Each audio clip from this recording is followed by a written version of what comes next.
que del Fondo Monetario siempre uno lee los comunicados que dicen, bueno, estamos esperando que Argentina defina a dónde va.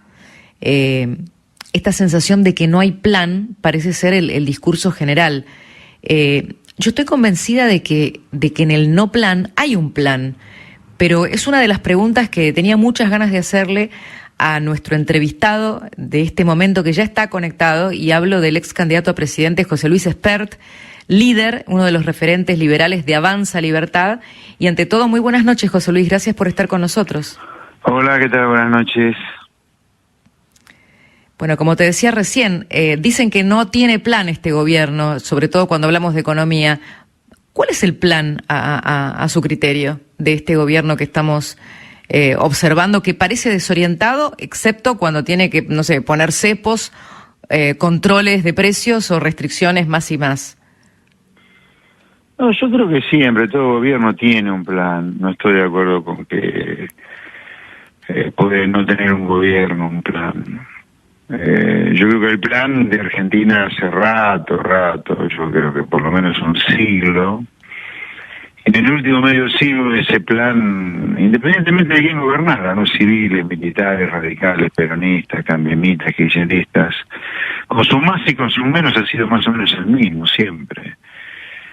Sustitución de importaciones como la punta de lanza para crecer, proteger de manera exagerada, loca, a la industria argentina, cuando en el mundo, los países que prosperan, las empresas compiten con todas las empresas del mundo. La segunda viga maestra de este plan siempre ha sido un Estado gigantesco, de un tamaño tan grande, inútil también, ¿no? Como lo ha demostrado la pandemia, pero un Estado tan gigantesco que en Argentina ha aparecido una nueva esclavitud, la esclavitud impositiva. Los que estamos en blanco prácticamente de 12 meses que tiene el año, casi ya trabajamos 7, aunque no nos demos cuenta, solo para pagar impuestos. O sea, como que cobramos un sueldo por una ventanilla de nuestro empleador por un lado y depositamos el 100% de ese sueldo durante 7 meses todos los días a la FIP o los organismos de recaudación. La tercera viga maestra son este conjunto de leyes sindicales que han provocado que 6 millones de trabajadores en Argentina, el 40% de la fuerza laboral, una enormidad, trabajen sin ningún derecho social, ¿no? Sin medicina, sin jubilación, sin aguinaldo. Y dentro de ese plan, bueno, aparecen cosas como las retenciones a las exportaciones, las prohibiciones para importar, las prohibiciones para exportar carne como ahora, pero siempre es más o menos el mismo plan, ¿no? Fíjense que después de todo, Macri terminó poniendo controles de precios, subiendo impuestos, esto ocurre ahora de nuevo, es como... Ahora, ¿a usted le parece que es, pero le parece que es de verdad, José Luis, le parece que es igual lo que hizo Macri al kirchnerismo? ¿Cómo sitúa al kirchnerismo en esto que usted llama un plan de alguna manera coherente a lo largo de estos, no sé, 50 o 100 años? Mire, si Cambiemos hubiera sido tan diferente en materia económica, estamos hablando, ¿no? Que su pregunta a cualquier otra cosa que haya ocurrido en el pasado hubiera terminado bien el plan. Sin embargo, terminó volando todo por los aires en 2018 y en el 2019 perdió las elecciones, ¿no? Así que, más allá de las similitudes o diferencias, hay un tronco, hay una línea, hay un vértice o viga maestra, si ustedes quieren, que son comunes a todos los planes económicos, por lo menos del último medio siglo, porque todos terminaron mal. No sé si usted sabe, pero en el último medio siglo, desde que Argentina ya empezó... No, la decadencia la empezó hace mucho más que medio siglo, por lo menos un siglo, pero en el último medio siglo ya entramos en una etapa muy degenerativa del plan. Ahora planes económicos, todos terminaron. Le hago una pregunta, porque podemos hablar en términos económicos, pero también hay una cuestión de institucionalidad que no da igual, aunque un gobierno en su gestión tenga errores económicos y errores graves, ¿no? O sea, esto no tiene que ver con la gestión económica de Macri. ¿Pero usted cree que realmente Cambiemos y el kirchnerismo institucionalmente dan lo mismo? No, pero su pregunta inicialmente era económica y yo le respondí en materia económica. Le dije que en materia económica, que Argentina hace rato que tiene un problema económico muy similar independientemente de quién gobierne, por eso todo termina mal, Claro, pero solo con pero a ver, José Luis, yo lo entiendo a usted como opositor, de ambos espacios.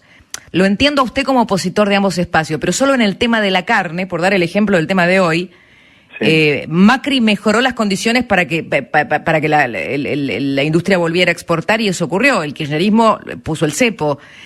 Impuestos, si Macri algunos impuestos bajó, el kirchnerismo los subió. Solo la exportación de carne, sí, Macri no prohibió exportaciones de carne.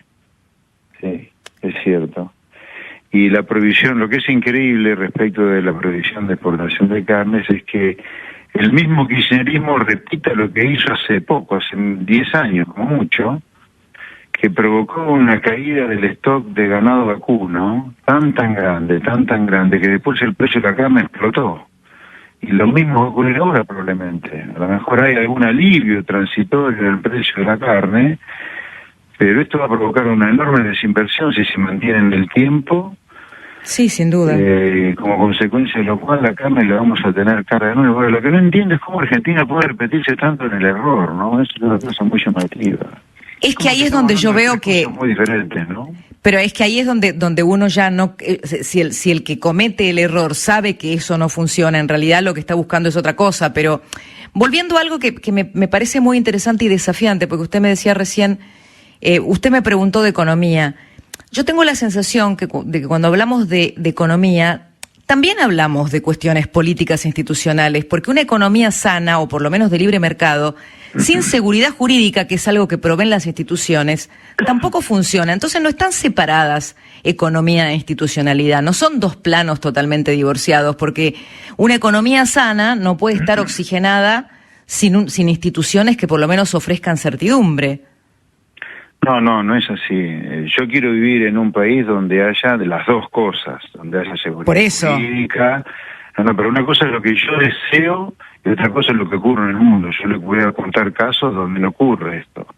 Yo deseo un país libre, en libertad, que respete la seguridad jurídica, un país republicano, federal y además, donde se respete la libertad económica.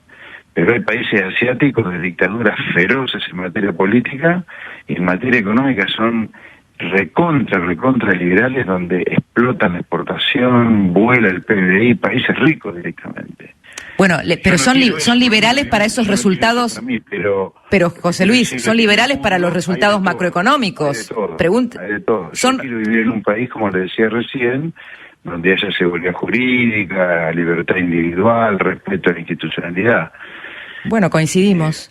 Pero digo, la comparación que hace usted con países asiáticos, quizá en los resultados macroeconómicos tienen... No es una comparación, Cristina, yo le estoy contando casos, no estoy comparando, no tergiverse lo que yo le digo, no estoy comparando, estoy diciéndole que no en todo el mundo que es libre económicamente hablando hay seguridad jurídica, hay libertad política. Pero China no es libre económicamente hablando, yo quiero vivir José en Luis. un país así, obviamente, ¿no? En un país donde haya seguridad jurídica, libertad política y además mucha libertad económica. Bueno, en eso estamos de acuerdo. Sí. Lo que digo es que China no es libre económicamente. El Partido Comunista Chino y el presidente Xi Jinping pueden ser libres, pero pregúntele a los chinos si pueden hacer lo que quieren. No pueden.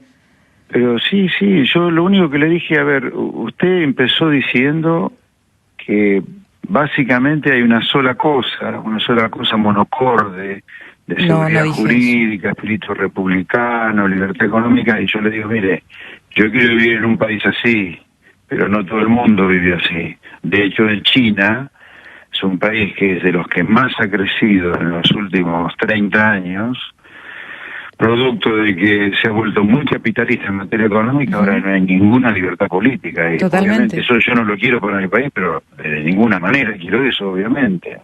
Sin duda, es así, no hay derechos políticos. José Luis, estamos en un momento donde los indicadores de la economía son dramáticos, prácticamente iguales a los de 2001, pero con un agravante que es que no tenemos probablemente las condiciones para convertir en un rebote económico todo esto, más la pandemia. En algún momento usted acuñó el famoso soja y suerte.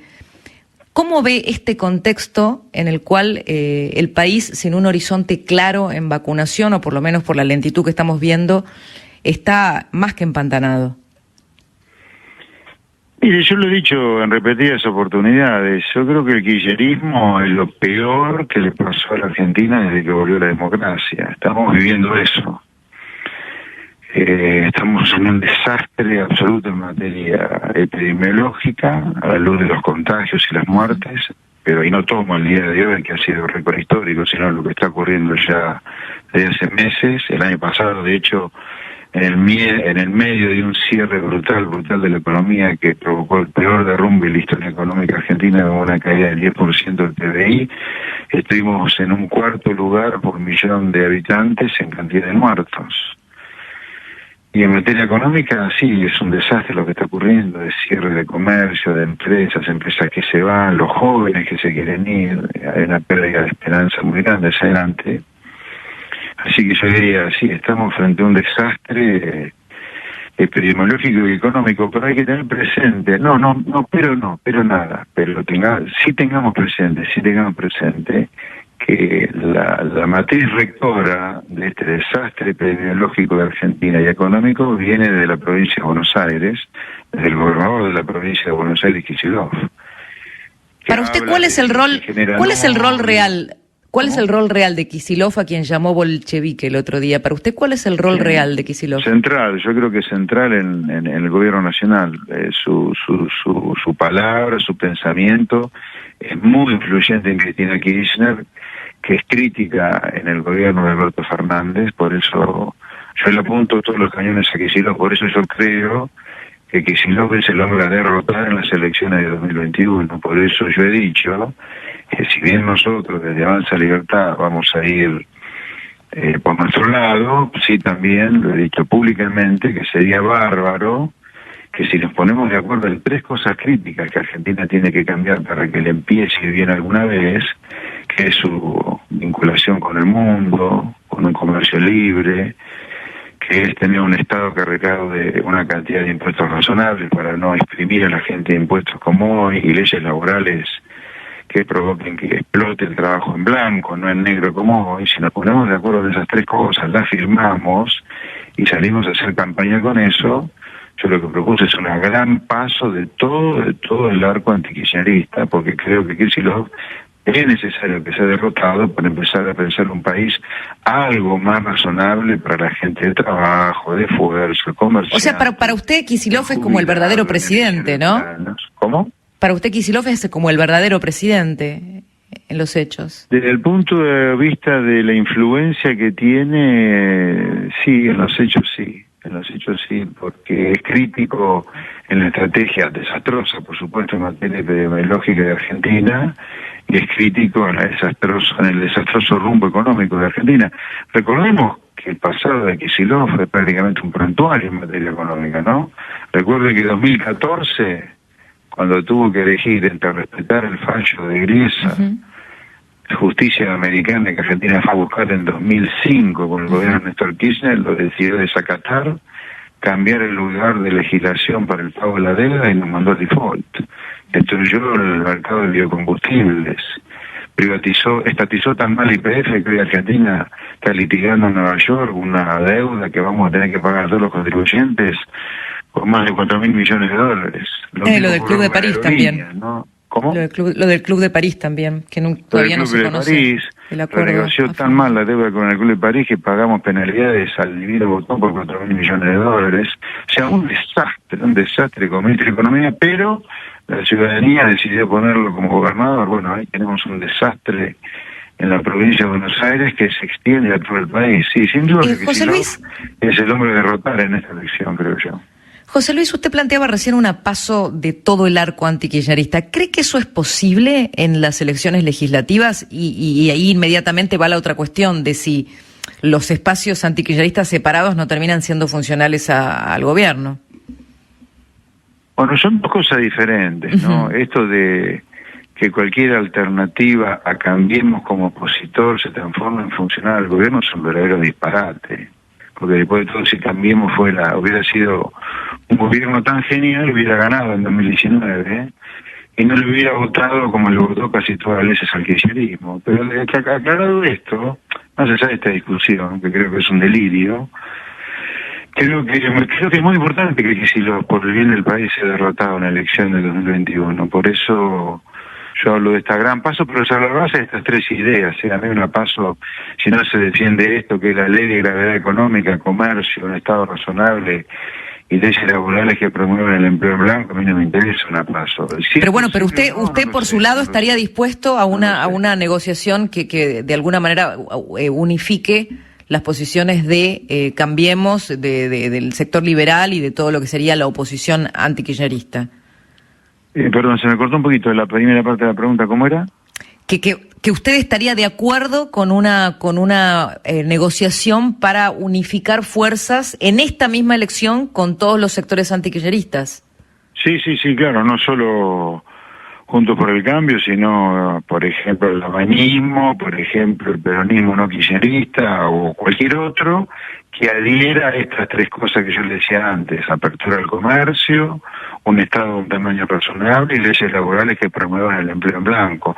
A ver, yo lo que digo es que la paso sirva para que la gente elija, para que el votante elija el mejor representante de esas tres ideas que constituyen la ley de gravedad, o sea que no se discute la ley de gravedad en los países donde la gente vive bien. En los países donde la gente vive bien, que son el grueso del planeta, dicho sea de paso, no se discuten estas tres cosas. Nosotros nos va mal porque ponemos en duda estas cosas, como por ejemplo, no sé, poner en duda la naturaleza monetaria de la inflación. Bueno, por eso yo le decía que se premió claro, el Nobel. Claro, exacto. Por eso yo le decía también que hay una... Nosotros lo seguimos discutiendo, así nos va con la inflación. Sí, entonces yo digo, si no discutimos estas tres cosas, que son la ley de gravedad, o sea, nadie discute la ley de gravedad. Si usted se tira 10 veces de un 10º piso, probablemente se mate 9 de 10. O sea, por eso nadie la discute la ley de gravedad. Estas cosas no se discuten. Entonces yo digo, si nos ponemos de acuerdo en no discutir la ley de gravedad, pero vamos todos juntos contra